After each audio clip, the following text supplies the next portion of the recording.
ോട് സംസാരിക്കണം. വളരെ ഏകാഗ്രതയുടെ ദിവസം തന്നെ ആയിരിക്കും. ഞങ്ങൾ സഹായിക്കണം. അങ്ങയുടെ ശബ്ദം കേട്ട് ഈ രാവിലെ മടങ്ങുവാൻ സഹായിക്കണം. യേശുവിന്റെ നാമത്തിൽ തന്നെ ആമേൻ. യോശുവ വാഴ്ച തുടങ്ങിയപ്പോൾ അവന് 8 വയസ്സായിരുന്നു. When Josiah started to reign, he was 8 years old. 31 സംവത്സരം യെരൂശലേമിൽ വാണു. He reigned for 31 years. അവൻ യഹോവയ്ക്ക് പ്രസാദമായത് ചെയ്തു. He did what was right in the sight of the Lord. പിതാവായ ദാവീദിന്റെ വഴികളിൽ വലത്തോട്ടോ ഇടത്തോട്ടോ മാറാതെ നടന്നു. He did not turn aside to right or left from the ways his father did. ഇന്ന് രാവിലെ ഞാൻ ചിന്തിക്കുവാൻ ആഗ്രഹിക്കുന്ന വിഷയം യോശുവയെ കുറിച്ചാണ്. This morning we are going to meditate about Josiah. Yes, യോശുവ എന്ന് പറയുന്ന രാജാവ് 8ാമത്തെ വയസ്സിൽ രാജാവായി തീർന്ന ഒരു രാജാവാണ്. This king Josiah was started reigning at his age of 8. ഈ യോശുവ രാജാവിനെ കുറിച്ച് നമ്മൾ ചിന്തിക്കുമ്പോൾ വേഴ്സ് നമ്പർ 2 ഒരു പ്രത്യേകത കാണുവാൻ കഴിയുന്നുണ്ട്. In verse 2 we see a special characteristic of Josiah in that അവിടെ പറയുന്ന ഒരു പദം ഇങ്ങനെയാണ്: അവൻ യഹോവയ്ക്ക് പ്രസാദമായത് ചെയ്തു. It is very clearly written, he did what was right in the sight of the ദിനവൃത്താന്തങ്ങളുടെ പുസ്തകത്തിൽ രാജാക്കന്മാരുടെ ഭരണത്തെക്കുറിച്ച് നമുക്ക് കാണുവാൻ കഴിയുന്നുണ്ട്. There are several reigns of different kings that we see in the book of എന്നാൽ പല Chronicles. രാജാക്കന്മാരും യഹോവയ്ക്ക് പ്രസാദമായത് ചെയ്യാതിരുന്നപ്പോൾ When a lot of kings did not do what was right in the sight ഈ of the Lord. രാജാവ് യഹോവയ്ക്ക് പ്രസാദമായത് ചെയ്തു എന്ന് നമുക്ക് ഇവിടെ കാണുവാൻ കഴിയുന്നു. But this king, specifically it is written about him, he did what was right in the eyes of the Lord. Yes, ആ യഹോവയ്ക്ക് പ്രസാദമായത് ചെയ്തത് എങ്ങനെയാണെന്ന് അടുത്ത പദങ്ങളിൽ പറയുന്നു. തന്റെ പിതാവായ ദാവീദിന്റെ വഴികളിൽ ഇടത്തോട്ടോ വലത്തോട്ടോ മാറാതെ താൻ നടന്നു എന്ന് നമുക്ക് കാണുവാൻ The കഴിയുകയാണ്. following verses talks about his plan of action. He did not turn aside right or left from the ways of his father David. യോശുവയെ കുറിച്ച് പഠിക്കുമ്പോൾ തന്റെ പിതാക്കന്മാരെ കുറിച്ച് 33ാമത്തെ അധ്യായത്തിൽ നമുക്ക് കാണുവാൻ കഴിയുന്നുണ്ട്. In chapter 33 we see about Josiah. ജോഷുവയുടെ പിതാക്കന്മാരെ കുറിച്ച് കാണുവാൻ കഴിയുന്നുണ്ട്. പിതാമഹന്മാരെ കുറിച്ച് കാണുവാൻ കഴിയുന്നുണ്ട്. We see about fathers of Josiah. On chapter 33 we see the father and the grandfather of Josiah. Chapter 33 verse number 1 തന്റെ ഗ്രാൻഡ്ഫാദറിനെ കുറിച്ച് കാണുന്ന ഇപ്രകാരമാണ്: മനശ്ശെ വാഴ്ച തുടങ്ങിയപ്പോൾ അവന് 12 വയസ്സായിരുന്നു. We see about the grandfather of Josiah. It is written in chapter 33 verse 1, Manasseh was 12 years old when he started to reign. അവനെ കുറിച്ച് verse number 2 പറയുന്നു: യഹോവ ഇസ്രായേൽ മക്കളുടെ മുൻപിൽ നിന്ന് നീക്കിക്കളഞ്ഞ ജാതികളുടെ മ്ലേച്ഛത പോലെ അവൻ യഹോവയ്ക്ക് അനിഷ്ടമായത് ചെയ്തു. In verse 2 it is written, he did what was evil in the sight of the Lord according to the abominations of the nation whom the Lord drove out before അവൻ തന്റെ അപ്പനായ എസെക്കിയാവ് ഇടിച്ചു കളഞ്ഞിരുന്ന പൂജാഗിരികളെ വീണ്ടും പണിത് ബാൽ വിഗ്രഹങ്ങൾക്ക് ബലിപീഠങ്ങളെ തീർത്ത് അശേര പ്രതിഷ്ഠകളും ഉണ്ടാക്കി ആകാശത്തിലെ സർവ്വ സൈന്യത്തെയും നമസ്കരിച്ച് സേവിച്ചു. For he rebuilt the high places that his father Hezekiah had broken down, and he erected the altars to Baal and made Ashtaroth worship all the host of heaven and served them. അങ്ങനെയാണെങ്കിൽ അവന്റെ grand father ഈ രാജ്യം ഭരിച്ചുകൊണ്ടിരിക്കുമ്പോൾ സ്തോത്രം ജാതികളുടെ ദേവന്മാരെ വാഴിച്ച്, അല്ലെങ്കിൽ യെരൂശലേമിലെ ദേവാലയത്തിൽ ജാതികളുടെ ദേവന്മാരെ വാഴിച്ചു ഭജിക്കുന്ന ഒരു പ്രത്യേകമായ കാലഘട്ടമായിട്ട് കാണുവാൻ കഴിയുകയാണ്. Here from this chapter we understand grandfather of Josiah actually worshipped foreign gods in that land. ആ അധ്യായത്തിൽ തന്നെ വേഴ്സ് നമ്പർ 21 കടന്നു വരുമ്പോൾ തന്റെ പിതാവിനെ കുറിച്ചുള്ള പരാമർശം നമുക്ക് കാണുവാൻ കഴിയുന്നുണ്ട്. In verse 21 we see about a prompt about his father, a father of Josiah. തന്റെ പിതാവിനെ കുറിച്ച് പറയുന്നു: അമോൻ വാഴ്ച തുടങ്ങിയപ്പോൾ അവൻ 22 വയസ്സായിരുന്നു. When Amon was 22 when he began to reign. അവനെ കുറിച്ച് പറയുന്നു: അവൻ തന്റെ അപ്പനായ മനശ്ശെ ചെയ്തതുപോലെ യഹോവയ്ക്ക് അനിഷ്ടമായത് ചെയ്തു. In verse 22 we read clearly, he did what was evil in the sight of the Lord as Manasseh his അപ്പോൾ father പിതാവും പിതാമഹന്മാരും അനിഷ്ടമായത് ദൈവത്തിന് അനിഷ്ടമായത് ചെയ്തപ്പോൾ when father and his forefathers did what was evil in the sight of the ഈ Lord. യോശുവ എന്ന് പറയുന്ന രാജാവ് ദൈവത്തിന് ഇഷ്ടമായത് തന്റെ കാലഘട്ടത്തിൽ ചെയ്തു എന്ന് നമുക്ക് കാണുവാൻ കഴിയുകയാണ്. And there we see Josiah doing something that is right in the sight of the Lord. ആ ഇഷ്ടമായത് ചെയ്തതിനെ കുറിച്ച് ഒറ്റ പരാമർശമാണ് അവിടെ കാണുന്നത്: തന്റെ പിതാവായ ദാവീദിന്റെ വഴികളിൽ ഇടത്തോട്ടോ വലത്തോട്ടോ മാറാതെ നടന്നു എന്നതാണ്. There is only one specific thing that is written in verse 2. He did what was right and did not walk away from what his father David did. പെട്ടെന്ന് നിങ്ങൾക്ക് മനസ്സിലായി യോശുവയുടെ പിതാവ് ദാവീദല്ല. പക്ഷേ സ്തോത്രം, ഈ ദിനവൃത്താന്തങ്ങളുടെ പുസ്തകങ്ങൾ നിങ്ങൾ പഠിക്കുമ്പോൾ രാജാക്കന്മാരെ കുറിച്ച് പറയുമ്പോൾ സ്തോത്രം, യഹോവയ്ക്ക് പ്രസാദമായത് ചെയ്ത രാജാക്കന്മാരെ കുറിച്ച് പറയുന്ന അടുത്തൊരു പദമാണ് കാണുന്നത്. അവരുടെ തങ്ങളുടെ പിതാവായ ദാവീദിന്റെ വഴികളിൽ അവർ നടന്നു എന്ന പദം. Amen. It is very clearly we see about the father of Josiah, but it is clearly mentioned about a king who reigned as pleasing in the sight of the Lord, about walking in the way of David. ഈ ദാവീദ് എന്ന് പറയുന്ന വ്യക്തിയെ കുറിച്ച് പറയുമ്പോൾ ദാവീദ് was the measuring standard of every generation. എല്ലാ കാലഘട്ടത്തിന്റെയും അളവുകോൽ എന്ന് പറയുന്നത് ദാവീദിന്റെ വാഴ്ചാകാലമായിരുന്നു. ദാവീദും സ്തോത്രം, ദാവീദും മറ്റ് രാജാക്കന്മാരും തമ്മിലുള്ള പ്രധാനപ്പെട്ട ഒരു വ്യത്യാസമുണ്ടായിരുന്നു. There was a clear distinction between the reign of the king of David and other kings. ദാവീദിനെ കുറിച്ച് നമ്മൾ പഠിക്കുമ്പോൾ ദാവീദും പല പാപങ്ങളിൽ അവനകപ്പെട്ടതായിട്ട് നമുക്ക് തിരുവചനത്തിൽ കാണുവാൻ കഴിയുന്നുണ്ട്. Several places we even see David falling into sin. എന്നാൽ ദാവീദിന്റെ ഒരു പ്രത്യേകത നമുക്കറിയാവുന്നത്, ദാവീദ് he was a man after God's own heart ആയിരുന്നു. ദൈവത്തിന്റെ ഹൃദയപ്രകാരമുള്ള ഒരു മനുഷ്യനായിരുന്നു ദാവീദ്. ദാവീദ് സ്തോത്രം തന്റെ ജീവിതത്തിലും പരാജയങ്ങൾ വന്നപ്പോൾ, തന്റെ ജീവിതത്തിൽ വ്യക്തിപരമായ സ്തോത്രം തന്റെ ജീവിതത്തിൽ പരാജയങ്ങൾ നേരിട്ടപ്പോൾ, സ്തോത്രം ദൈവം ആ പരാജയങ്ങളെ തന്നോട് വിളിച്ച് കാണിച്ചപ്പോൾ, സ്തോത്രം ആ പരാജയങ്ങൾക്ക് മുൻപിൽ റെക്ടിഫൈ ചെയ്യുവാൻ ആഗ്രഹിച്ച ഒരു രാജാവായിരുന്നു ദാവീദ് എന്ന് കാണുവാൻ കഴിയുന്നുണ്ട്. David was a king or a man of rectification. Each time in his personal failures he made sure that he reconciled with God. അതുകൊണ്ട് സ്തോത്രം ദാവീദിനെ കുറിച്ച് ദൈവം തന്നെ പറയുന്ന പദമാണ്, ദാവീദ് എന്റെ ഹൃദയപ്രകാരമുള്ള മനുഷ്യൻ. That is why God himself testifies about David. David was a man after my own heart. എങ്ങനെയാണ് ദൈവത്തിന്റെ ഇഷ്ടപ്രകാരം ഒരു വ്യക്തിക്ക് നടക്കുവാൻ ഈ ഭൂമിയിൽ കഴിയുന്നത്? How can you live a life according to God's own heart? എങ്ങനെയാണ് ഒരു വ്യക്തിക്ക് ദൈവത്തിന് പ്രസാദമുള്ളത് ഈ ഭൂമിയിൽ ചെയ്യുവാൻ കഴിയുന്നത്? How can you live a life pleasing to God? അത് ചെയ്യുവാൻ കഴിയുന്ന ഒറ്റ കാരണം, ദൈവത്തിന്റെ ഹിതം തിരിച്ചറിയുന്ന ഒരു വ്യക്തിക്ക് മാത്രമേ ദൈവഹിത പ്രകാരം നടക്കുവാൻ Only കഴിയുകയുള്ളൂ. a person who completely understands the will of the Father can walk a life that is pleasing to God. അങ്ങനെ ദാവീദിന്റെ വഴികളിൽ നടന്ന ഒരു യോശുവയാണ് നമുക്ക് ഇവിടെ കാണുവാൻ കഴിയുന്നത്. A similar man is what we see about the king Josiah. ഈ യോശുവ ദാവീദിന്റെ വഴികളിൽ നടന്നപ്പോൾ സ്തോത്ര 3 കാര്യങ്ങൾ തന്റെ ജീവിതത്തിൽ സംഭവിച്ചു, അല്ലെങ്കിൽ 3 കാര്യങ്ങൾ ആ ദാവീദിന്റെ വഴികളിൽ താൻ നടന്നത് ഇവിടെ എഴുതി ഈ പുസ്തകത്തിൽ ഈ അധ്യായത്തിൽ നമുക്ക് കാണുവാൻ കഴിയുന്നുണ്ട്. When Josiah decided to walk in the ways of David his father, we see 3 things that took place in his life. എന്താണ് ആ 3 കാരണങ്ങൾ? ഒന്നാമത്തെ കാരണം ഞാൻ പറയുവാൻ ആഗ്രഹിക്കുന്നത് വേഴ്സ് നമ്പർ 8, 8ാമത്തെ വാക്യം നിങ്ങളൊന്ന് വായിച്ചാട്ടെ. In verse 8 we see the first thing.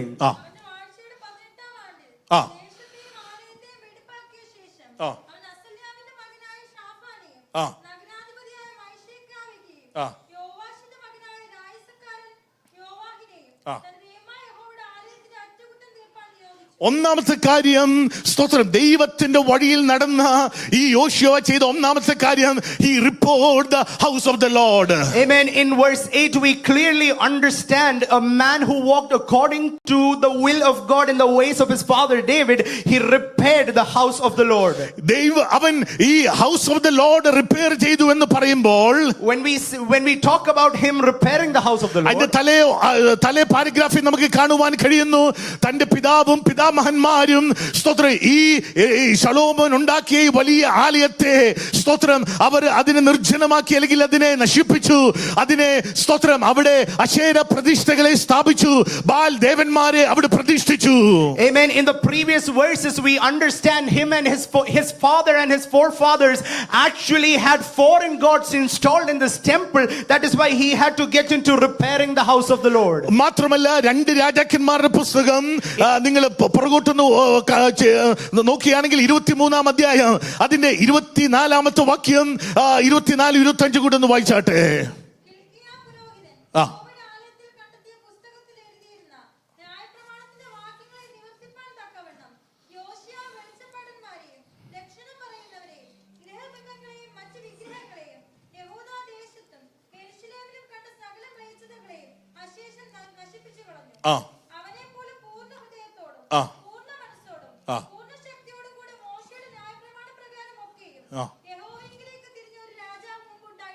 നോക്കിക്കേ, ഈ യോശുവയെ കുറിച്ച് പറയുകയാണ്, അവനെ പോലെ പൂർണ്ണ ഹൃദയത്തോടും പൂർണ്ണ മനസ്സോടും പൂർണ്ണ ശക്തി ശക്തിയോടും കൂടെ മോശയുടെ ന്യായപ്രമാണ പ്രകാരമൊക്കെയും യഹോവയെങ്കിലേക്ക് തിരിഞ്ഞ ഒരു രാജാവ് മുൻപുണ്ടായിട്ടില്ല, പിൻപ് ഒരുത്തനും എഴുന്നേറ്റിട്ടില്ല. Amen. In 2 Kings chapter 23 verse 25 we clearly see what the word talks about Josiah the king.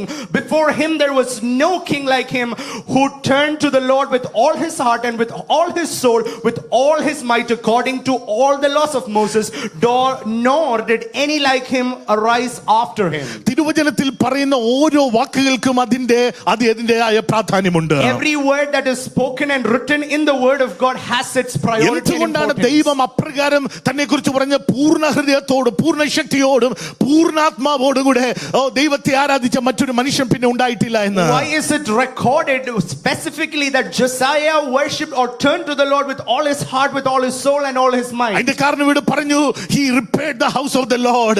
That is why we read in the following chapters that he repaired the house of the Lord. തകർന്നു കിടന്ന ദേവാലയത്തെ അവൻ വീണ്ടും അതിനെ പുതുക്കി പണിതു. He is rebuilding what was demolished. Asherah പ്രതിഷ്ഠകളെ, ബാലിന്റെ വിഗ്രഹങ്ങളെ അവൻ തച്ചുടച്ചു കളഞ്ഞു. He took away all the foreign gods from the temple. ബലിപീഠങ്ങളെ അവൻ ഇടിച്ചു കളഞ്ഞു. He definitely destructed or demolished all the installations of the foreign god and their altars. അവൻ പൂജാരികളുടെ അസ്ഥികളെ അവരുടെ ബലിപീഠങ്ങളെ ദഹിപ്പിക്കുകയും യഹൂദയും യെരൂശലേമിനെ വെടിപ്പാക്കുകയും ചെയ്തു. He burned down the bones of the priest on their altar and cleansed Judah and Jerusalem. അവൻ അങ്ങനെ അശേര പ്രതിഷ്ഠകളെയും വിഗ്രഹങ്ങളെ തകർത്ത് തവിടുപൊടിയാക്കി കളഞ്ഞു. He broke down the altars and bet the Asherim, their images, into powder. ഇത് പറയുമ്പോൾ നമ്മൾ ചോദിക്കും, ഇതുമായിട്ട് നമുക്ക് എന്താ ഇന്ന് രാവിലെ ബന്ധമെന്നായിരിക്കും നമ്മൾ ചോദിക്കുന്നത്. And this morning a question might arise in our hearts, how is it related ഇന്ന് രാവിലെ to us? യോശുവയെ കുറിച്ച് ദൈവത്തിന്റെ ആത്മാവ് പറഞ്ഞു, അവൻ പൂർണ്ണ ശക്തിയോട് പൂർണ്ണ ബലത്തോട് പൂർണ്ണാത്മാവോട് കൂടെ ദൈവത്തെ ആരാധിച്ച് ദാവീദിന്റെ വഴികളിൽ നടന്ന ഒരുവനാണ് പഴയ നിയമത്തിലെ യോശുവ എങ്കിൽ, if Josiah is a man who walked in the way of the Lord with all his might, all his heart and all his soul according to the way of his father David, അതുമായിട്ട് നമ്മുടെ ബന്ധം എന്താണ്? how are we related to this passage? നമുക്ക് ഉള്ള ബന്ധം എന്തെന്ന് ചോദിച്ചാൽ, if you ask me that, യെരൂശലേമിൽ ശലോമോൻ പണിത ഈ ദേവാലയത്തെ കുറിച്ചാണ് ഈ ചിന്തകളൊക്കെ കാണുന്നതെങ്കിൽ, here all of this is related to the temple that Solomon built in Jerusalem. പുതിയ നിയമത്തിൽ സ്തോത്രം, ഇവിടെ ഇരിക്കുന്ന നാം ഓരോരുത്തരും ദൈവത്തിന്റെ ആലയങ്ങളാണ്. In the New Testament each of us are the temple of the living God. ദൈവത്തിന്റെ ആലയത്തെ നശിപ്പിക്കുന്നവനെ ദൈവം നശിപ്പിക്കുമെന്ന് ദൈവത്തിന്റെ വചനം പറയുകയാണ്. God will destruct those who try to destruct his temple. സ്തോത്രം. പൗലോസ് അപ്പോസ്തലൻ തന്റെ ലേഖനങ്ങളിലും എഴുതിയിരിക്കുന്നു, ദൈവത്തിന്റെ ആത്മാവ് നിങ്ങളിൽ വസിക്കുന്നുവെന്ന്. സ്തോത്രം, നിങ്ങൾ ദൈവത്തിന്റെ ആലയമെന്ന് നിങ്ങൾ തിരിച്ചറിയുന്നില്ലയോ? In the epistles Paul remind us asking, do you not know that the spirit of the Lord lives in you and you are the temple of the living God? അങ്ങനെയാണെങ്കിൽ പഴയ നിയമ സ്തോത്രം ആലയം അല്ലെങ്കിൽ സ്തോത്രം അമ്പരിചുംബിയ ആലയത്തിലാണ് ദൈവ സാന്നിധ്യം വസിച്ചുകൊണ്ടിരുന്നതെങ്കിൽ, in the Old Testament context we understand the presence of the Lord was within a huge building that was called a temple. എന്നാൽ പുതിയ നിയമത്തിൽ സ്തോത്രം കർത്താവ് പറഞ്ഞു, ഞാൻ എന്റെ സഭയെ പണിയും, പാതാള ഗോപുരങ്ങൾ അതിനെ ജയിക്കുകയില്ല. But in the New Testament Jesus is assuring, I will build my church and no powers of Hades shall overcome it. അങ്ങനെയാണെങ്കിൽ ഇന്ന് രാവിലെ എന്റെ മുൻപിൽ ഇരിക്കുന്ന ഞാനും നിങ്ങളും ഓരോരുത്തരുമാണ് ദൈവത്തിന്റെ ആലയം. Which means each one of us who are present here in this room are the temple of the living God. എത്ര പേര് ഇന്ന് രാവിലെ വിശ്വസിക്കുന്നു ഞാൻ ദൈവത്തിന്റെ ആലയമാണ്? How many of you believe this morning we are hosting the presence and we are the temple of the living God? നാം ദൈവത്തിന്റെ ആലയമായതുകൊണ്ട്, Because we are the temples of the living ദൈവത്തിന്റെ God. ആലയമായ ഞാൻ അമ്പരിചുംബിയായ ഒരു ദേവാലയത്തിൽ ആരാധിച്ചാൽ മാത്രമല്ല ആരാധന ദൈവം പ്രസാദിക്കുന്നത്. Just because I am hosting the presence of God and I am the temple of the living God, our worship does not have to take place in a so-called building that is temple to be pleasing to God. ഞാനെന്ന ആലയം ഇന്ന് രാവിലെ മരുഭൂമിയിൽ ആരാധിച്ചാല്, മരുക്കാട്ടിൽ ആരാധിച്ചാല്, നിർജ്ജന പ്രദേശത്ത് ആരാധിച്ചാല് ദൈവ സാന്നിധ്യം അതിന്റെ നടുവിലും വെളിപ്പെടുവാനിടയായി തീരും. Me being the temple of the living God, even if I'm worshiping in the wilderness, even if I'm worshiping in my pastures, everywhere the presence of God comes down and it is a pleasing sacrifice. അതുകൊണ്ടാണ് ഒന്നാം നൂറ്റാണ്ടിലെ അഭിഷിക്തന്മാർ വിശുദ്ധന്മാർ ഭവനങ്ങളിൽ അവർ ദൈവത്തെ ആരാധിച്ചു കൊണ്ടിരുന്നത്. That is why in the first century believers they gathered in houses to worship the Lord. അപ്പോൾ അപ്പോസ്തല പ്രവൃത്തികളിലൊക്കെ ഭവനങ്ങളിലായിരുന്നു അവരെ ദൈവത്തെ ആരാധിച്ചു കൊണ്ടിരുന്നത്. In Acts of the Apostles we see they were worshiping in their homes. അപ്പോൾ ആലയം എന്ന് പറയുന്നത് ഇന്ന് നാം കാണുന്ന ആലയമല്ല, ആലയം നാം ഓരോരുത്തരുമാണ് ദൈവത്തിന്റെ ആലയം. Temple of God is not about a place that we worship in. It is our posture that we are. ഈ ആലയത്തിൽ ദൈവസാന്നിധ്യം വസിക്കണമെങ്കിൽ ഇവിടെ ചില പ്രീറിക്വയർമെന്റ് ഉണ്ട്. If the presence of God has to be instilled in our lives, there are some prerequisites that we need to know. എന്താണ് ദൈവാലയത്തിൽ ഈ ദേവാലയത്തിൽ ദൈവസാന്നിധ്യം വസിക്കാൻ എന്തൊക്കെയാണ് ആവശ്യമായ ഘടകങ്ങൾ? What are the prerequisite factors that are needed to host the presence of God in us being the temple of God? യോശുവ ഇവിടെ പറയുകയാണ്, യോശുവ സ്തോത്ര ബലിപീഠങ്ങളെ ഇടിച്ചു കളഞ്ഞ അശേര പ്രതിഷ്ഠകളെ ബാലിന്റെ വിഗ്രഹങ്ങളെ അവൻ ഇടിച്ചു കളഞ്ഞ് ആ ദേവാലയത്തെ ശുദ്ധീകരിച്ചതായിട്ട് കാണുവാൻ കഴിയുന്നു. We read about a cleansing and a sanctification that Josiah does in the temple of God in the Old Testament. അങ്ങനെയാണെങ്കിൽ ഇന്ന് രാവിലെ ദൈവത്തിന്റെ ആലയമായ എന്നിൽ ദൈവസാന്നിധ്യം വസിക്കണമെങ്കിൽ ഇന്ന് രാവിലെ ഏതെങ്കിലും പ്രതിഷ്ഠകൾ എന്നിൽ എന്തെങ്കിലും സ്തോത്ര ദൈവത്തിന് ഹിതപ്രകാരമല്ലാത്ത അശുദ്ധമായത് എന്തെങ്കിലും ഉണ്ടെങ്കിൽ ഇന്ന് രാവിലെ ഞാൻ അതിനെ ക്രമപ്പെടുത്തുന്നെങ്കിൽ മാത്രമേ ദൈവത്തിന്റെ സാന്നിധ്യം ഈ ആലയത്തിന് മേൽ കടന്നു വരികയുള്ളൂ. That means there has to be a reordering, a cleansing, a sanctification that has to happen within ourselves to make sure that there is nothing that is not pleasing unto God in our lives. Praise the Lord. അല്ലെങ്കിൽ ചില നിമിഷങ്ങൾ ഇവിടെ ഇരുന്ന് കൈയടിച്ച് ആരാധന കേട്ടും കണ്ടും ഒക്കെ പോകാം. സ്തോത്ര കണ്ടും കേട്ടും പോകാം. എന്നാൽ സാന്നിധ്യം ഇന്ന് രാവിലെ അനുഭവിക്കണമെങ്കിൽ ശുദ്ധീകരിക്കപ്പെടേണ്ട മേഖലകളെ ഇന്ന് രാവിലെ ദൈവസന്നിധിയിലേക്ക് ശുദ്ധീകരിക്കുവാൻ സമർപ്പിക്കുന്നെങ്കിൽ മാത്രമേ ദൈവത്തിന്റെ സാന്നിധ്യത്തിന്റെ മഹത്വത്തിന് ആലയങ്ങളിൽ ഇറങ്ങി വരുവാൻ കഴിയുകയുള്ളൂ. If you only experience the real glory of God manifesting in your life, you just don't have to be mere spectators, but if you surrender yourself to be that specific sanctification and a reordering in your life, it will manifest in your life. അതുകൊണ്ട് ഇന്ന് രാവിലെ നമ്മോട് തന്നെ ചോദിച്ചു നോക്കി, കർത്താവേ അങ്ങനെ സാന്നിധ്യം ഇന്ന് രാവിലെ എന്നിൽ പ്രബലപ്പെടുന്നതിന് തടസ്സമായി എന്റെ ജീവിതത്തിൽ ശുദ്ധീകരിക്കപ്പെടേണ്ട ഏതെങ്കിലും മേഖലകൾ ഉണ്ടെങ്കിൽ ഇന്ന് രാവിലെ പരിശുദ്ധാത്മാവേ അങ്ങനെ കാണിച്ചു തരണമേ എന്ന് ഈ ആരാധനയിൽ ഇരുന്ന് ആരാധിക്കുമ്പോൾ നമുക്ക് ദൈവത്തോട് ചോദിക്കാം. That is why this morning get ready to make a sincere prayer. Ask the Holy Spirit, Lord, reveal the unholiness in my life where I am not able to host your presence. ഈ പ്രതിഷ്ഠകളെന്നും ഒക്കെ നമ്മൾ പറയുമ്പോൾ, സ്തോത്രം വിഗ്രഹങ്ങളെന്ന് പറയുമ്പോൾ, ബിംബങ്ങൾ എന്നൊക്കെ പറയുമ്പോൾ നമ്മൾ പറയും നമ്മൾ പ്രതിഷ്ഠകളെയും ബിംബങ്ങളെയും വിഗ്രഹങ്ങളെയും ഒന്നും ആരാധിക്കുന്നവരല്ല. സ്തോത്ര നമുക്ക് അങ്ങനെയുള്ള പ്രതിഷ്ഠകളും വിഗ്രഹങ്ങളും ബിംബങ്ങളും ഒന്നും ഇല്ലെന്ന് നമ്മൾ സാധാരണ ക്രൈസ്തവരായി നമ്മൾ പറയാറുണ്ട്. We as Christians always we make sure and we proclaim that we do not worship any idols or we don't have any pilgrim places. അപ്പോൾ ജാതികളാണ് വിഗ്രഹങ്ങളെ പ്രതിഷ്ഠിക്കുന്നത്, അങ്ങനെ ആരാധിക്കുന്നത്. നമ്മൾ അങ്ങനെ പ്രതിഷ്ഠിച്ച് ആരാധിക്കാറില്ല എന്ന് നമ്മൾ പറയാറുണ്ട്. We are a group of people who do not worship any idols or we do not have any pilgrims that are within our hearts. എന്നാൽ സ്തോത്ര ഇന്ന് രാവിലെ നമ്മെ തന്നെ ശോധന ചെയ്യുമ്പോൾ ദൈവത്തിനും സ്തോത്ര ദൈവപ്രസാദത്തിന് പകരമായി അല്ലെങ്കിൽ ദൈവത്തിനും മുൻഗണന കൊടുക്കുന്നതിന് പകരമായി ഏതെങ്കിലും മേഖലകൾ നമ്മുടെ ജീവിതത്തിൽ ഉയർന്നു നിൽക്കുന്നെങ്കിൽ അത് നമ്മുടെ ജീവിതത്തിൽ ഏതോ ഒരു വിഗ്രഹമാണ്. സ്തോത്ര അത് ഏത് വിഗ്രഹമാണെങ്കിലും ഇന്ന് രാവിലെ ആ വിഗ്രഹങ്ങളെ ഈ രാവിലെ ദൈവസന്നിധിയിൽ അശേഷം അതിനെ ഇടിച്ചു കളഞ്ഞ് അതിനശേഷം അതിനെ തകർത്ത് കളഞ്ഞ് ഇന്ന് രാവിലെ ദൈവസന്നിധിയിലേക്ക് കടന്നു വരുന്നെങ്കിൽ മാത്രമേ ദൈവത്തിന്റെ പ്രസാദം ഈ രാവിലെ നമുക്ക് അനുഭവിച്ചറിയുവാൻ കഴിയുകയുള്ളൂ. Idols that we read here do not specifically have to be any statue, but anything that prioritizes anything else other than God or takes the place of God in our heart could be an idol, and we must get into a position where we are ready to move that aside, set that aside and give priority to God in our lives. ചില സമയങ്ങളിൽ നമ്മുടെ കുടുംബമായിരിക്കാം, നമ്മുടെ പേരായിരിക്കാം, നമ്മുടെ പ്രശസ്തിയായിരിക്കാം, നമ്മുടെ profession ആയിരിക്കാം, നമ്മുടെ പാരമ്പര്യമായിരിക്കാം, നമ്മുടെ സമുദായമായിരിക്കാം, ഇതൊക്കെ ചില നിമിഷങ്ങളിൽ നമ്മുടെ ജീവിതത്തിന് വിഗ്രഹങ്ങളായി തീരാറുണ്ട്. Sometimes knowingly or unknowingly it may be our name, fame, money, tradition, customs or anything, or our family background even could be that idol that replaces God. ചില സമയങ്ങളിൽ നമ്മൾ സ്നേഹിക്കുന്നവരായിരിക്കാം, നമ്മുടെ കുഞ്ഞുങ്ങള്, നമ്മുടെ മക്കളും, നമ്മുടെ ഭാര്യ ഭർത്താക്കന്മാരും നമ്മൾ സ്നേഹിക്കുന്നവർ പലരും വിഗ്രഹങ്ങളായി മാറപ്പെടാറുണ്ട്.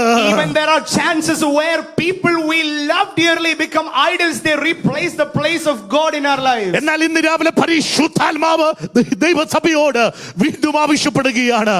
ഈ രാവിലെ ഏതെങ്കിലും വിഗ്രഹങ്ങൾ, ഏതെങ്കിലും പ്രതിഷ്ഠകൾ ഇന്ന് രാവിലെ രാവിലെ ദൈവ സാന്നിധ്യത്തിൽ നിന്ന് നമ്മെ അകറ്റി മാറ്റുന്നുണ്ടെങ്കിൽ അവയൊക്കെ ഇന്ന് രാവിലെ ഇടിച്ചു കളഞ്ഞ് അവയൊക്കെ മാറ്റിക്കളഞ്ഞ് ഇന്ന് രാവിലെ സ്തോത്ര യോശുവയെ പോലെ ദൈവത്തിലേക്ക് കടന്നു വരുന്നുവെങ്കിൽ അവനെ പോലെ പിന്നെ പിൽക്കാലത്തും മുൻപൊരിക്കലും കണ്ടിട്ടില്ല എന്ന ദൈവം അവനെ കുറിച്ച് സാക്ഷി പറഞ്ഞതുപോലെ നമ്മെ കുറിച്ച് ദൈവം സാക്ഷി പറയുവാനിടയായി Here the Holy Spirit is giving us a call to action for sanctification and cleansing within our hearts, so that the word of God and the Spirit of God can testify there is no other man before him or after him, just like how the word told about Josiah that he worshipped the Lord with all his heart and mind. അപ്പോൾ ഒന്നാമത്തെ കാര്യം യോശുവ ചെയ്ത കാര്യം ആലയത്തെ ശുദ്ധീകരിച്ചു. The first thing Josiah did was cleansing the temple. രണ്ടാമത്തെ കാര്യം യോശുവ എന്താണ് ചെയ്തത്? What is the second thing that he did? Verse number 14 14ാമത്തെ വാക്യം മുതൽ വായിച്ചാട് 14-15 വാക്യങ്ങൾ. Verse 14 and 15. 14 34 യെസ് ആ ആ ആ ആ ആ ആ സ്തോത്രം. അങ്ങനെയാണെങ്കിൽ ഇവിടെ ഇങ്ങനെ പറയുകയാണ്, യഹോവയുടെ ആലയത്തിൽ പിരിഞ്ഞു കിട്ടിയ ദ്രവ്യം പുറത്തെടുത്തപ്പോൾ ഹിൽക്കിയ പുരോഹിതൻ യഹോവ മോശ മുഖാന്തരം കൊടുത്ത ന്യായപ്രമാണ പുസ്തകം കണ്ടെത്തി. Here in verse 14 we read, while they were bringing out the money that had been brought into the house of the Lord, Hilkiah the priest found the book of law of the Lord given അപ്പോൾ through Moses. Hilkiah എന്ന് പറയുന്ന പുരോഹിതൻ അവിടെ ഉണ്ടായിരുന്നെങ്കിലും ന്യായപ്രമാണ പുസ്തകം കണ്ടെത്തി എന്ന് അവിടെ എഴുതി വെച്ചിരിക്കുന്നത്. Amen. Even though the priest Hilkiah was ministering there, it is clearly written they found the book of the law. ഈ കണ്ടെത്തി എന്ന് പറയുമ്പോൾ അത് എവിടെയോ നഷ്ടപ്പെട്ടു എന്നാണ് അതിന്റെ അർത്ഥം. The word found is used because it has been lost previously. You know, verse number 15 ൽ കാണുന്നു, I have found the book of the law in the house of the Lord എന്ന്. In verse 15 it is clearly written, Hilkiah saying, I have found the book of the law in the house of the അപ്പോൾ ഇത് Lord. നഷ്ടപ്പെട്ടതായിരുന്നു കഴിഞ്ഞ ചില നാളുകളിൽ. That means in the previous days it was lost inside the temple. ദേവാലയത്തിന്റെ പ്രത്യേകത എന്ന് ചോദിച്ചാൽ അവിടെ ദൈവസാന്നിധ്യം ഇടപെടുന്ന ഇടമാണ്.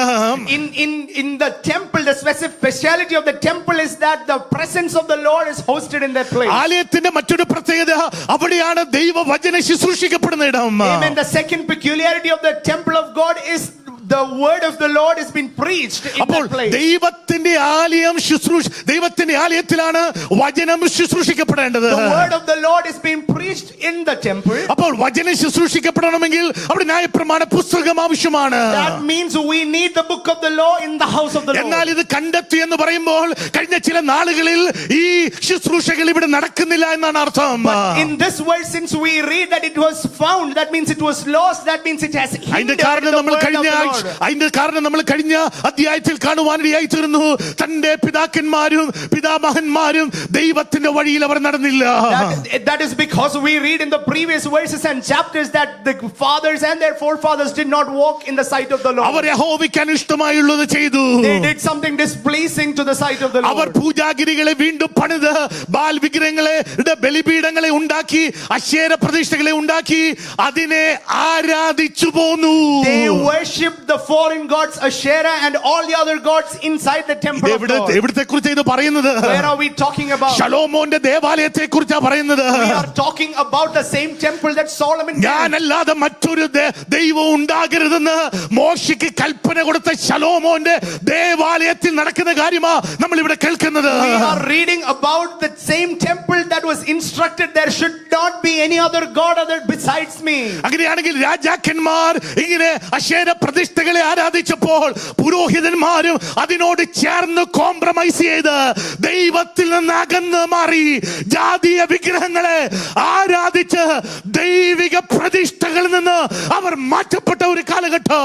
We see even the priests got to a place where they compromised to the worldly king living away or moving away from the way of the Lord. ചരിത്രം പഠിക്കുമ്പോൾ ക്രൈസ്തവ ചരിത്രം പഠിക്കുമ്പോഴും ഈ ചരിത്രത്തിന്റെ നാഴികക്കല്ല് പഠിക്കുമ്പോഴും ഇതുമായിട്ട് ഈ കഥയുമായിട്ട് ഒത്തിരി ബന്ധമുണ്ട്. It is so related when we learn about church history. This is so significant and correlated.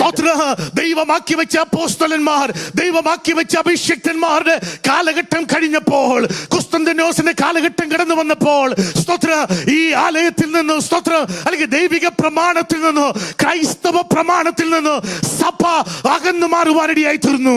When the time of God appointed apostles or their time was over, we see the world taking an entire shift, a different route, where they are walking away from the way and the will of the Lord. എന്നിട്ട് ജാതീയ വിഗ്രഹങ്ങളെ, ജാതീയ പൂജാഗ്രഹങ്ങളെ ദൈവാലയത്തിൽ പ്രതിഷ്ഠിച്ച് അവയെ ആരാധിച്ചു പോന്ന സ്തോത്രം ഒരു വലിയ നൂറ്റാണ്ടുകൾ, 15 നൂറ്റാണ്ടുകൾ നമുക്ക് ചരിത്രത്തിൽ കാണുവാൻ കഴിയുകയാണ്. We see around 15 entire century of church history where there were foreign gods in the temple of the living God. എന്നാൽ 15 നൂറ്റാണ്ടിൽ ദൈവം ഒരു അഭിഷിക്തനെ സ്തോത്രം റോമൻ കാത്തലിക് സ്തോത്രം മതത്തിൽ നിന്ന് പുറത്തെടുത്തു. ഒരു പുരോഹിതനായിരുന്ന മാർട്ടിൻ ലൂതറിനെ പുറത്തെടുക്കുവാനിടയായി തീർന്നു. Thereafter, end of 15 long centuries, the Lord called a man who was part of the Roman Catholic Church called Martin Luther King. നവീകരണത്തിന്റെ പിതാവെന്നാണ് മാർട്ടിൻ ലൂതറിനെ കുറിച്ച് കാണുവാൻ He കഴിയുന്നത്. is called the King of Revolution. ഈ Martin Luther കടന്നു വരുന്നതിന് 100 വർഷങ്ങൾക്ക് മുൻപ് മറ്റൊരു അഭിഷിക്തനെ ഇംഗ്ലണ്ടിൽ ഉണ്ടായിരുന്നു. അവന്റെ പേര് ജോൺ ഹസൽ എന്നായിരുന്നു. John Hassel, a man who was living 100 years before Martin Luther King. ഈ ജോൺ ഹസ് അന്ന് നടക്കുന്ന പാരമ്പര്യ അല്ലെങ്കിൽ ഈ സാമുദായിക ദേവന്മാരെ, ജാതികളെ ആരാധിക്കുന്ന ഈ കാര്യങ്ങളെയൊക്കെ അവൻ ചോദ്യം ചെയ്യുവാൻ തുടങ്ങി. This man John Hay started questioning all these traditions and custom that has crept into the church. അന്നത്തെ പുരോഹിതന്മാർ അവനെ അഗ്നിക്കിരയാക്കുവാനിടയായി തീർന്നു. The priests at that time actually burned him alive. അവനിങ്ങനെ അഗ്നിക്കിരയായി അവനൊരു തീപ്പന്തം പോലെ കത്തി തുടങ്ങുമ്പോൾ അവനിങ്ങനെ പ്രവചന ഭാഷയിൽ ഒരു പദം അവിടെ നിന്ന് ഇങ്ങനെ പറഞ്ഞു.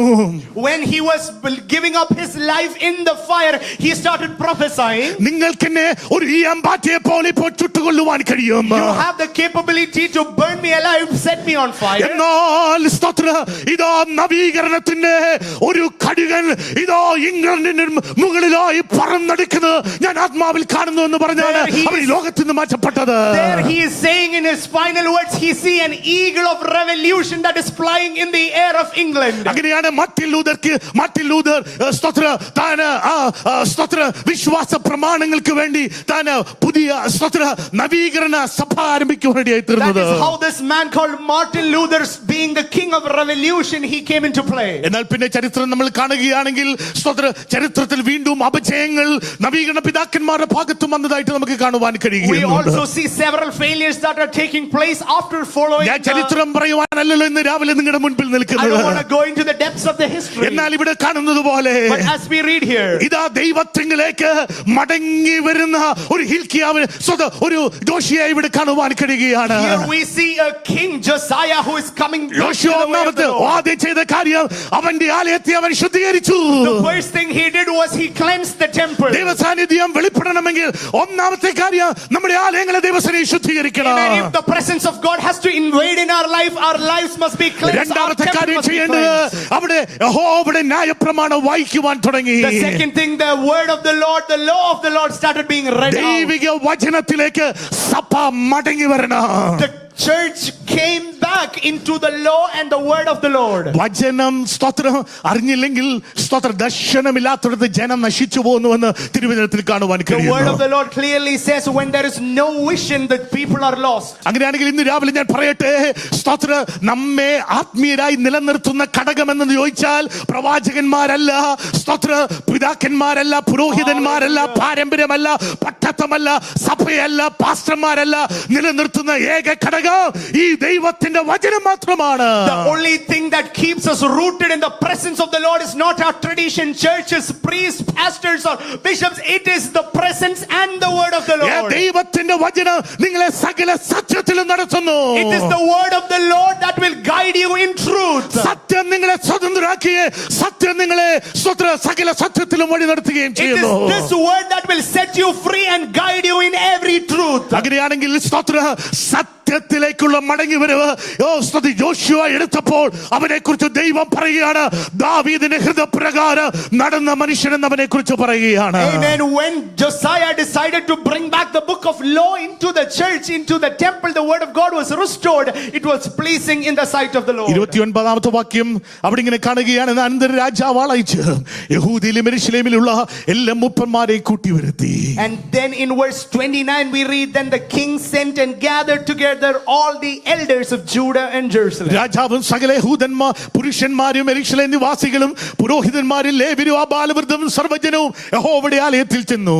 And the king went up to the house of the Lord with all men of Judah and inhabitants of Jerusalem, and the priests and Levites, all the people, both great അവൻ and small. യഹോവയുടെ ആലയത്തിൽ വെച്ച് കണ്ടുകിട്ടിയ നിയമപുസ്തകത്തിലെ വാക്യങ്ങളെ അവരെ കേൾപ്പിച്ചു. And he read in their hearing all the words of the book of the covenant that had been found in the house of the Lord. രാജാവ് തന്റെ സ്ഥാനത്ത് നിന്നുകൊണ്ട് താൻ യഹോവയെ അനുസരിക്കുകയും അവന്റെ കൽപ്പനകളെ സാക്ഷ്യങ്ങളെ ചട്ടങ്ങളെ പൂർണ്ണ ഹൃദയത്തോടും പൂർണ്ണ മനസ്സോടും കൂടെ പ്രമാണിച്ച് നടക്കുകയും ഈ പുസ്തകത്തിൽ എഴുതിയിരിക്കുന്ന നിയമത്തിന്റെ വചനങ്ങൾ ആചരിക്കുകയും ചെയ്യുമെന്ന് യഹോവയുടെ മുൻപാകെ ഒരു നിയമം ചെയ്തു. And the king stood in his place and made a covenant before the Lord to walk after the Lord and to keep his commandments and testimonies and his statutes with all his heart and his soul. ദൈവവചനം കേട്ടപ്പോൾ ദൈവവചനം വായിച്ചപ്പോൾ അവിടെ സംഭവിച്ച കാര്യം രാജാവ് ഒരു covenant ഒരു നിയമം അവിടെ ചെയ്തു. When the word of the Lord has been ringing in their ears, the king is making a covenant in the presence of the Lord. ദൈവിക ഉടമ്പടികൾ ദൈവിക നിയമങ്ങളെല്ലാം വചനത്തിൽ കൂടിയാണ് അത് പ്രാവർത്തികമായി തീരുന്നത്. All the laws and the things statutes that we read in the word is coming from the book of the law. സ്തോത്രം. അനേക ഉടമ്പടികൾ ദൈവം തന്റെ മക്കളോട് ചെയ്തത് നമുക്ക് പടിയ പുസ്തകത്തിൽ കാണുവാൻ കഴിയുന്നുണ്ട്. In the Old Testament we see several covenants that are made between God and man. എന്നാൽ പുതിയ നിയമത്തിലേക്ക് വരുമ്പോൾ ഒരു ഉടമ്പടി മാത്രമാണ് നമുക്ക് കാണുവാൻ കഴിയുന്നത്. In the New Testament we see only one great covenant. The new covenant എന്ന് നമ്മൾ പറയാറുണ്ട്. That covenant is named as the new covenant. നമ്മൾ ഇവിടെ ലോർഡ് സപ്പർ നടത്തുമ്പോൾ ആ ന്യൂ കവനന്റിനെ കുറിച്ച് പറയാറുണ്ട്. 1 കൊരിന്ത്യർ ലേഖനം 11:21 വാക്യത്തിൽ പറയും, it is a new covenant in my blood. Amen. In 1 Corinthians chapter 9 verse 11 we read, it is the new covenant in my blood. That is what the Lord has made with the New Testament believers. അപ്പോൾ നാം കഴിക്കുന്ന അപ്പവും നാം കഴിക്കുന്ന പാനപാത്രവും ദൈവത്തോട് നാം എടുത്ത ഉടമ്പടിയുടെ ഭാഗമാണ്. Amen. It is the remembrance of that covenant that we have made with the Lord when we take part in the Lord's table. അപ്പോൾ ലോർഡ് സപ്പറിന് ദൈവസന്നിധിയിലേക്ക് അടുത്ത് വരുന്ന ഒരുവനെ വെറുതെ എടുക്കാൻ പറ്റത്തില്ല. Amen. When somebody is coming closer to the Lord's table, you cannot come just like that casually. Lord സപ്പറിന് അടുത്ത് വരുന്ന ഒരു ദൈവ പൈതൽ ദൈവവുമായിട്ടൊരു ഉടമ്പടി അവൻ ദൈവവുമായിട്ടൊരു ഉടമ്പടി പാലിക്കണം.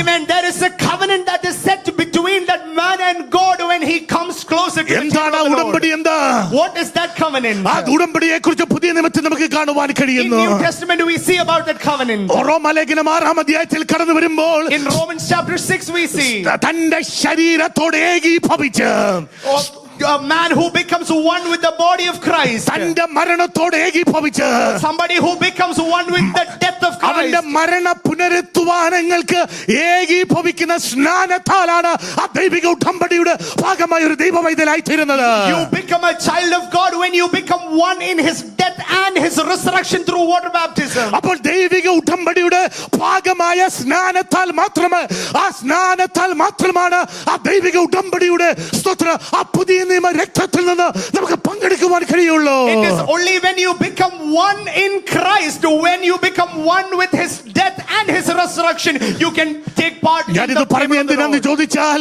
ദൈവവചനത്തിലേക്ക് നാം മടങ്ങി വരുമ്പോൾ ദൈവിക ഉടമ്പടിയെ കുറിച്ച് സ്തോത്രം വചനം നമ്മെ വിളിച്ചു കാണിക്കുവാൻ തുടങ്ങും. This is what the word of the Lord throws light into the covenant that we have made with the Lord. വചനം നമ്മോട് അരുളപ്പാട് പറയുവാൻ തുടങ്ങും. The word of the Lord will start speaking to വചനം us. നമ്മോട് സംസാരിക്കുവാൻ The തുടങ്ങും. word of the Lord will start speaking to us. ലോകത്തിലെ മനുഷ്യൻ പറയുന്ന വാക്കല്ല ലോകത്തിൽ തീർന്നു പോകുന്ന വാക്കുകളാണ്. All the words of man will come to an end on this earth. എന്നാൽ ഇത് ഇറ്റേണൽ ആണ്, ഇത് നിത്യമാണ്, ഇത് ഒരിക്കലും മാറാത്ത ദൈവത്തിന്റെ വചനമാണ്. But this word of the Lord is eternal and it is never shaken. അങ്ങനെയാണെങ്കിൽ വചനത്തിലേക്ക് മടങ്ങി വരുമ്പോൾ നാം ഉടമ്പടിയുടെ ഭാഗമായി തീരുകയാണ്. When we reconcile with the word, when we come back into the word, we are becoming part of this covenant. അപ്പോൾ നമ്മൾ യോശുവയെ കുറിച്ച് പറഞ്ഞുകൊണ്ടിരിക്കുകയാണ്. ഒന്ന്, അവന്റെ ആലയത്തെ അവൻ ശുദ്ധീകരിച്ചു. The first thing Josiah did was cleaning the temple. അവൻ രണ്ട് ചെയ്ത കാര്യം ന്യായപ്രമാണത്തിലേക്ക് വചനത്തിലേക്ക്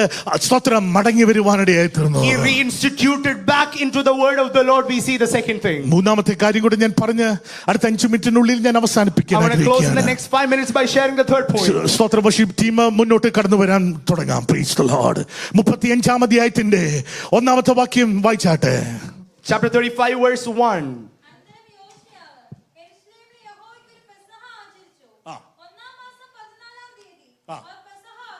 അവൻ പുരോഹിതന്മാരെ താന്താങ്ങളുടെ വേലയ്ക്ക് നിർത്തി. ആ.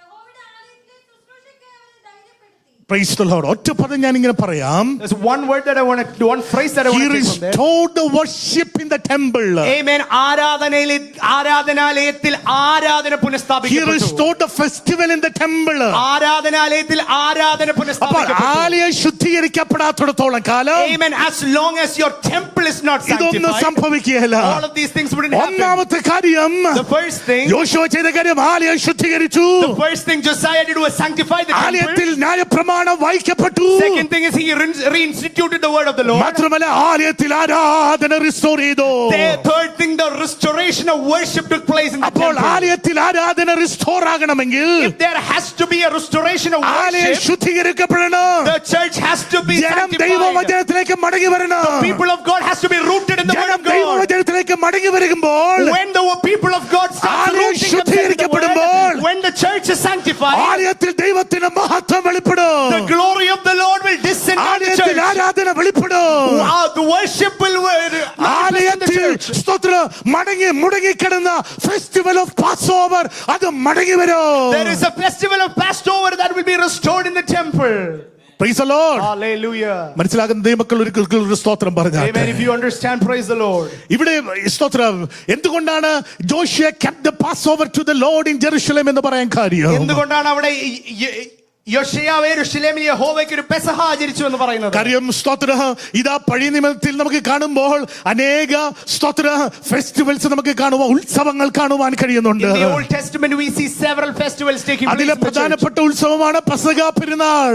In the temple we see the Passover festival being എന്നാൽ one of the തന്റെ significant പിതാക്കന്മാരുടെ ones. പിതാമഹന്മാരുടെ കാലത്ത് ഇപ്പോൾ പെരുന്നാളുകൾ ആലയത്തിൽ അവസാനിച്ചു. Amen. In the times of his father and forefathers, this entire set of festivals are not being instructed. ഈ പെരുന്നാളുകൾ എന്ന് പറയുമ്പോൾ അത് ജനത്തിന്റെ സ്തോത്ര ജനത്തിന് പോലും അതൊരു ടൈം ഓഫ് ജോയ് സന്തോഷത്തിന്റെയും ഉത്സവത്തിന്റെയും സമയമാണ്. It is a time of joy and festivities during these seasons. അങ്ങനെയാണെങ്കിൽ കഴിഞ്ഞ നാളുകളിൽ ആലയത്തിൽ ഉണ്ടാകേണ്ട സന്തോഷം നഷ്ടപ്പെട്ടു പോയി. That means the joy that has to be in the church is lost. അങ്ങനെ നഷ്ടപ്പെട്ടു പോയ സന്തോഷത്തെ ആലയത്തിൽ ശുദ്ധീകരണം നടന്നപ്പോൾ ആരാധന സ്തോത്ര വചന ശുശ്രൂഷ നടന്നപ്പോൾ നഷ്ടപ്പെട്ട സന്തോഷം ആലയത്തിൽ മടക്കി വന്നു. When the presence of the Lord, when the temple of God was sanctified and the word of the Lord came back into the church, the joy that was lost ഈ was അധ്യായം മുഴുവൻ എനിക്ക് restored. രാവിലെ പറയണമെന്നുണ്ട്. നിങ്ങൾ വീട്ടിൽ ചെന്ന് ഇതിന്റെ ഓരോ വാക്യങ്ങളും നിങ്ങൾ നോക്കണം. വാക്യത്തിന്റെ ആഴമേറിയ അർത്ഥം സ്തോത്ര വളരെ ആഴമേറിയതാണ്. Make sure you understand each verse by verse in this chapter. ഇന്ന് രാവിലെ ഇത് പറഞ്ഞ് ഞാൻ I want അവസാനിപ്പിക്കുകയാണ്. to conclude just by saying this. ഇന്ന് രാവിലെ എവിടെയെങ്കിലും ദൈവത്തിന്റെ സന്തോഷം നമ്മുടെ ഹൃദയത്തിൽ നഷ്ടമായിട്ടുണ്ടെങ്കിൽ, If you have lost the joy of the Lord somewhere along the lines in your ഈ life, രാവിലെ ആലയത്തെ ശുദ്ധീകരിക്കുക. this morning get ready to sanctify your temple. വചനത്തിലേക്ക് മടങ്ങി വരിക. Come back to the word. ഇത് ചെയ്യുമ്പോൾ ദൈവിക ആരാധന ക്രമപ്പെടുമ്പോൾ ദൈവിക ഉടമ്പടിയിലേക്ക് മടങ്ങി വരുമ്പോൾ നഷ്ടപ്പെട്ട സന്തോഷം പരിശുദ്ധാത്മാവ് തിരികെ തരും. When the covenant is restored and the worship starts manifesting in your life, the lost joy will be restored in your അതുകൊണ്ട് life. സങ്കീർത്തനം 51-ാം അധ്യായത്തിൽ കഴിഞ്ഞ ദിവസം അതിനെക്കുറിച്ച് പറയുവാനിടയായിത്തീർന്നല്ലോ. That is why we heard in Psalms 51 when നിന്റെ sister was preaching രക്ഷയുടെ last week, സന്തോഷം എനിക്ക് മടക്കി തരണമേ. Lord, restore the joy of your ഇന്ന് salvation. രാവിലെ എത്ര പേർ പ്രാർത്ഥിക്കും? How many of you will pray? നിന്റെ രക്ഷയുടെ സന്തോഷം മടക്കി തരണമേ. Lord, restore the joy of my ഇന്ന് salvation. രാവിലെ ദൈവത്തിലേക്ക് മടങ്ങി വന്നാൽ, If you return back to the Lord, വചനത്തിലേക്ക് മടങ്ങി if വന്നാൽ, you root yourself back into the നഷ്ടപ്പെട്ട word, രക്ഷയുടെ സന്തോഷം ഈ രാവിലെ മടങ്ങി the വരുവാനിടയായിത്തീരും. Lord will restore back the joy of your salvation. എല്ലാവരും ചില നിമിഷങ്ങൾ നിൽക്കുന്ന ഒന്ന് ദൈവത്തിലേക്ക് എഴുന്നേറ്റ് Can we all നിന്നാട്ടെ. raise to our feet and start worshiping and praising the Lord for a couple of minutes this morning? ഇന്ന് രാവിലെ ആരും കാഴ്ചക്കാരായിട്ട് നിൽക്കരുത്. Do not be mere spectators ഇന്ന് രാവിലെ here. എല്ലാവരും പ്രാർത്ഥിച്ചു തുടങ്ങിയാട്ടെ. Come on, start praying in the കുഞ്ഞുങ്ങൾ Spirit മുതൽ this morning. ബാലവൃദ്ധ ജന ഈ രാവിലെ ദിവസനെ പ്രാർത്ഥിച്ചു Let തുടങ്ങിയാട്ടെ. every mouth start praising the Lord this morning. morning. രാവിലെ ദൈവ സാന്നിധ്യത്തിൽ നിന്ന് ദൈവിക സംസർഗത്തിൽ നിന്ന് എന്നെ എന്തെങ്കിലും മേഖലകളായിട്ട് അകറ്റുന്നുണ്ടെങ്കിൽ കർത്താവേ, ഈ രാവിലെ ഞാൻ മടങ്ങി വരുന്നു, ഈ വചനത്തിലേക്ക് ഞാൻ മടങ്ങി വരുന്നു. എന്റെ ആലയത്തെ ഇന്ന് രാവിലെ വീണ്ടും ശുദ്ധീകരിക്കണമേ എന്ന് എല്ലാവരും പ്രാർത്ഥിച്ചു തുടങ്ങിയാട്ടെ. Make a genuine prayer this morning. Lord, help me sanctify my temple. Take away everything that is not pleasing in your sight.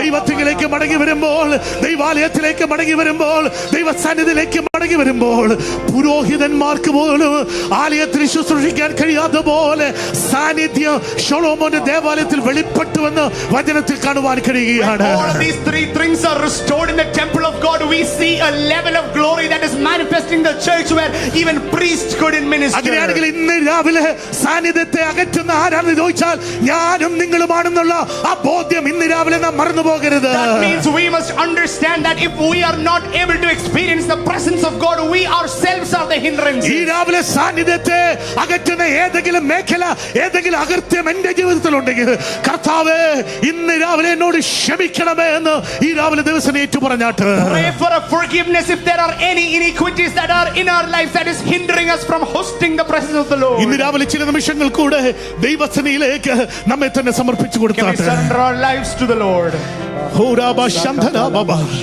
കഴിഞ്ഞ നാളുകളിൽ ഞങ്ങൾ അനുഭവിച്ച ദൈവിക സന്തോഷം, In the past days, the joy that we കഴിഞ്ഞ നാളുകളിൽ experienced, ഞങ്ങൾ അനുഭവിച്ച ദൈവിക സമാധാനം, the peace of the Lord that we experienced, കഴിഞ്ഞ നാളുകളിൽ ഞങ്ങൾ അനുഭവിച്ച ദൈവിക ഉത്സവം, the festivities, the joy that we അത് ഞങ്ങളുടെ celebrated, ജീവിതത്തിൽ നഷ്ടമായ ഏതെങ്കിലും മേഖലകളെ any facets of our life that we ദൈവത്തിന്റെ lost. ആത്മാവെ ഇന്ന് രാവിലെ Holy Spirit, this morning, എന്നെ ഇന്ന് രാവിലെ കാണിക്കണമേ എന്ന് ഇന്ന് രാവിലെ ദൈവസനെ ഏറ്റു പറഞ്ഞാട്ടെ. Lord, reveal unto my heart this ഇന്ന് morning. രാവിലെ ദൈവം പരിശുദ്ധാത്മാവ് ഇത് കാണിച്ചു തരുമ്പോൾ Holy Spirit wants to ദാവീദിനെ reveal പോലെ to us. ഇന്ന് രാവിലെ അതിനെ ഏറ്റു പറഞ്ഞുപേക്ഷിക്കുന്നുവെങ്കിൽ Just like David repented, can we repent and leave that ദൈവത്തിന്റെ away? വചനം പറയുന്നത് നമുക്ക് കരുണ ലഭിക്കും. There will be a mercy that the Lord showers ദൈവത്തെ upon സ്വതം us. ഇന്ന് രാവിലെ ഏറ്റു പറഞ്ഞുപേക്ഷിക്കുമ്പോൾ If we are ready to ദൈവം repent നമ്മെ and കുറിച്ച് leave. പറയുന്ന പദമാണ് he's a man after God's own heart, she's a woman after God's own heart.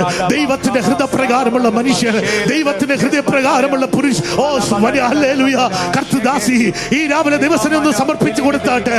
ഓ റേബേ ഹംദുരിയ ബാബ, യേശുവിന്റെ നാമത്തിൽ, യേശുവിന്റെ നാമത്തിൽ, യേശുവിന്റെ നാമത്തിൽ, യേശുവിന്റെ നാമത്തിൽ, യേശുവിന്റെ നാമത്തിൽ ദാവീദ് നടന്നതുപോലെ ഇടത്തോട്ടോ വലത്തോട്ടോ മാറാതെ ദൈവത്തിന്റെ ഹൃദയപ്രകാരമുള്ള മനുഷ്യരായി ഈ ഭൂമിയിലായിരിക്കുവാൻ കർത്താവ് ഇന്ന് രാവിലെ എന്നെ സമർപ്പിക്കുന്നുവെന്ന് ഈ രാവിലെ നമുക്ക് വീണ്ടും ആ ദൈവസന്നിധിയിൽ ഏറ്റു Can we make a പറയാം. genuine prayer, surrendering Oh, ourselves not to go away from the way of the Lord?